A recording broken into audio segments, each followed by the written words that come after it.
Welcome to doctor NYR YouTube channel.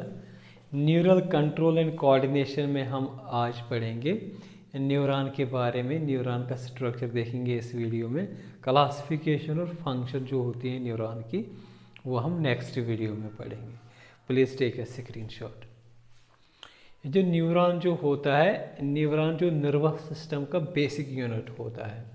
मतलब जिस तरीके से हमने पढ़ा है सेल बायोलॉजी में, जो सेल होती हैं वो एक लिविंग ऑर्गेनिज्म का बेसिक यूनिट होता है, इसी तरीके से न्यूरॉन जो होता है ये नर्वस टिश्यू या न्यूरल सिस्टम जो होता है उसका बेसिक यूनिट होता है। ठीक है ना।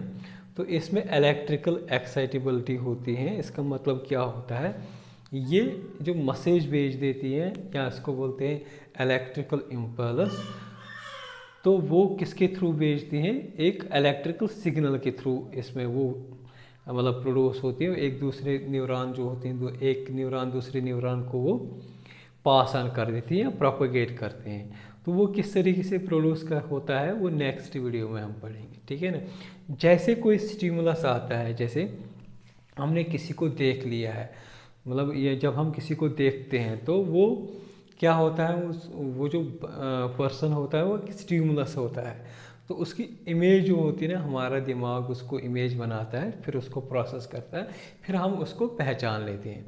तो इसी तरीके वो स्टिमुलस को जब ये देखते रेस्पॉन्ड करते हैं, उसके बाद क्या करता है, वो स्टिमुलस की वो जो उस रेस्पॉन्ड को इलेक्ट्रिकल सिग्नल में क्या करता है, कन्वर्ट।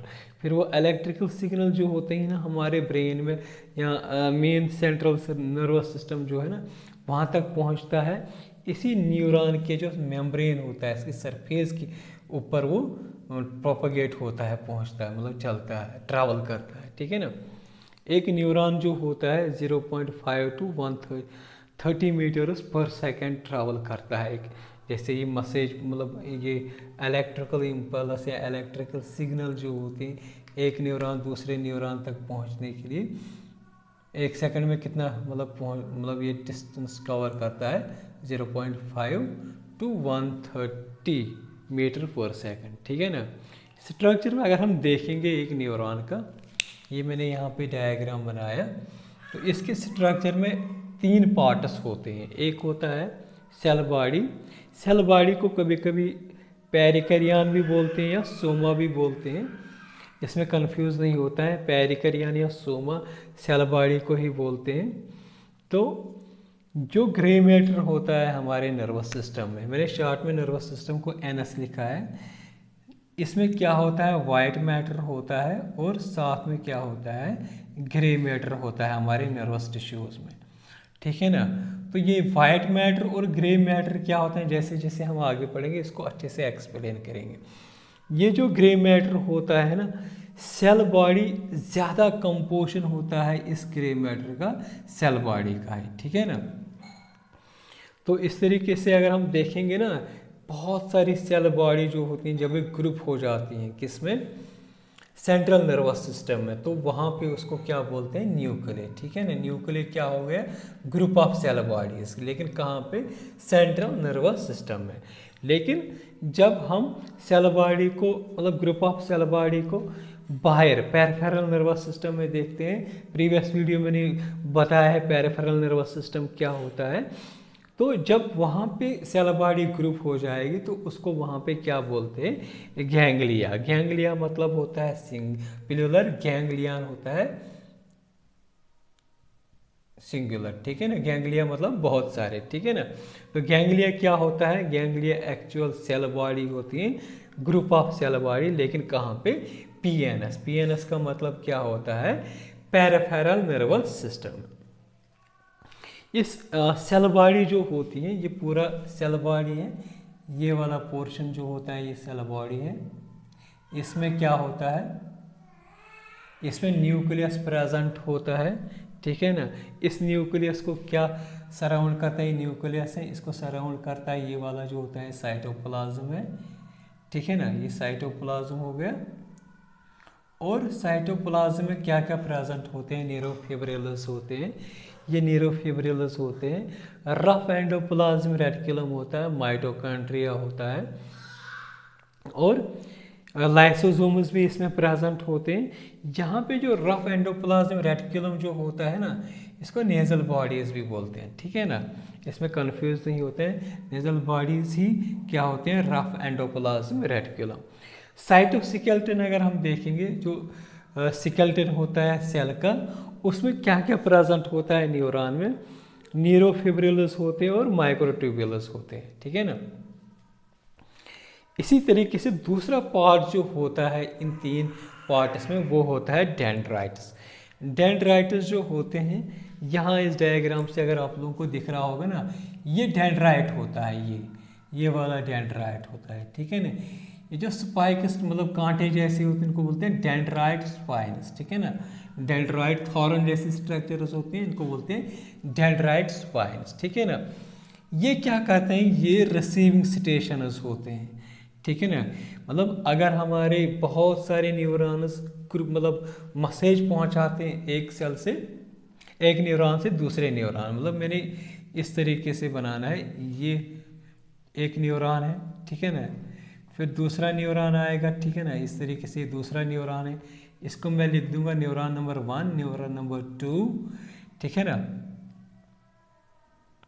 तो यहाँ पे क्या होता है, ये जो मैसेज पहुंचाएगी न्यूरॉन नंबर 1, ये न्यूरॉन नंबर 2 को मैसेज पहुंचाएगी, लेकिन किसके थ्रू पहुंचाएगी, इसी डेंड्राइट के थ्रू ये मैसेज आती है दूसरे न्यूरॉन का, जो इसका दूसरा नेक्स्ट वाला न्यूरॉन होता है ना, वो अपनी न्यूरो इम्पल्स इसी डेंड्राइट के थ्रू ट्रांसफर करेगा, ठीक है ना, ये डेंड्राइट। इसीलिए इसको क्या बोलते हैं, रिसीविंग स्टेशन। मतलब जो भी इलेक्ट्रिकल इम्पल्स होता है उसको ये डेंड्राइट्स जो होते हैं इसको रिसीव कर देते हैं, ठीक है ना। इसके बाद वो कहाँ पे पहुंचता है, सेल बॉडी के बाद वो एक्सॉन के थ्रू ये जो सिनेप्टिकल वेसिकल्स जो होते हैं वहाँ पे पहुंचता है। इसको हम अच्छे से पढ़ेंगे, ठीक है ना।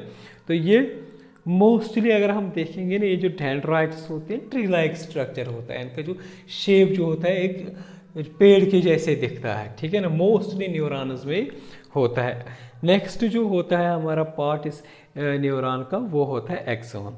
एक्सॉन क्या होता है, जब न्यूरो इम्पल्स या इलेक्ट्रिकल सिग्नल जो होता है इसकी प्रोपोगेशन, इसकी ट्रैवल करने में हेल्प कर देता है।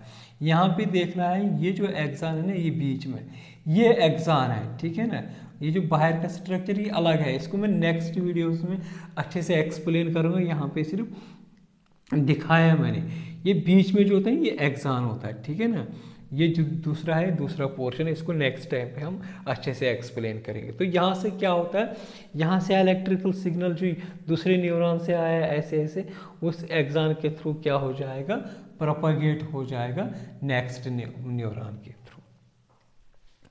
तो न्यूरॉन के एक तो ये प्रोपागेट करता है दूसरे न्यूरॉन को, और कभी कभी क्या करता है, मसल फाइबर को भी ये मतलब इलेक्ट्रिकल इम्पल्स ट्रांसफर कर सकता है, या ग्लैंड को भी कर सकता है, ठीक है ना। तो ये क्या होता है, एक सिलेंड्रिकल प्रोजेक्शंस होते हैं।